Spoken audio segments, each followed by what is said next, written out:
I have a tendency to listen to messed up true crime podcasts and then wonder why I have nightmares afterwards, so as a sort of self-care comfort read, I do like to reach for lighter shoujo romances where people aren't getting murdered. And recently, there were two series that stood out to me that I want to give my thoughts and first impressions on.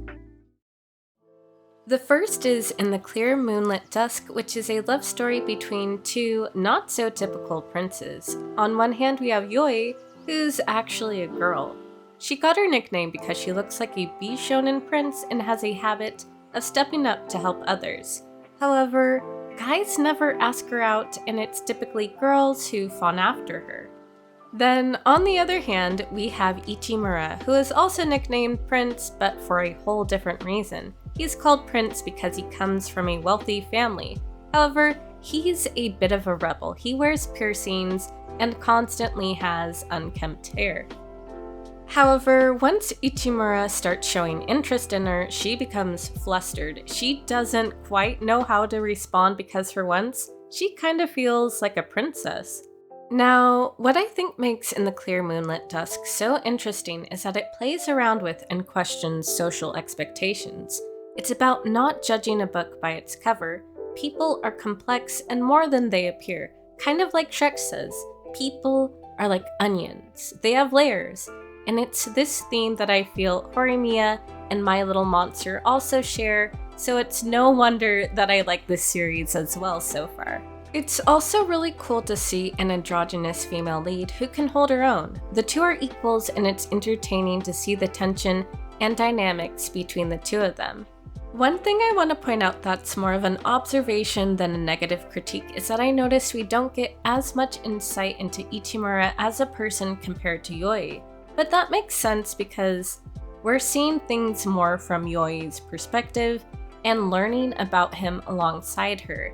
I'm hoping though that we dive more into Ichimura's character as the story progresses.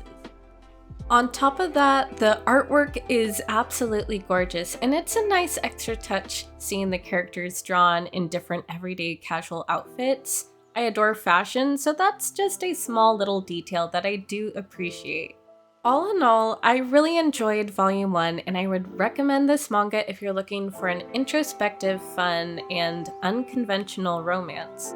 Next, I have another shoujo romance about not judging books by their covers because I have a type I go for, okay? This one is a bit of an older series that has won multiple awards, but I didn't finally get the push to read it until I heard it recommended by another manga tuber.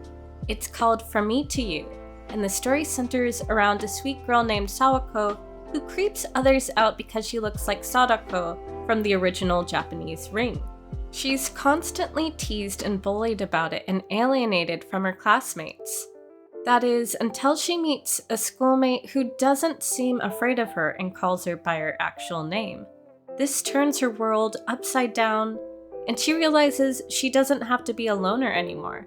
So she slowly starts gaining confidence, opening up to others, and making new friends. Overall, this is a really charming and wholesome series. This is the type of series that focuses a lot on relationships, so it has a lot of emotional depth too. Plus, it apparently has an anime adaptation as well, so if that's more your cup of tea, then that's an option for you to go with. Alright, those are the two standout romances that I've read lately. If you've read either of them, I'd love to hear your thoughts down below. Also, if you have any other recommendations for romance manga, I'm always down to hear them, so let me know down in the comments. As always, thank you for watching, and I'll catch you on the flip side.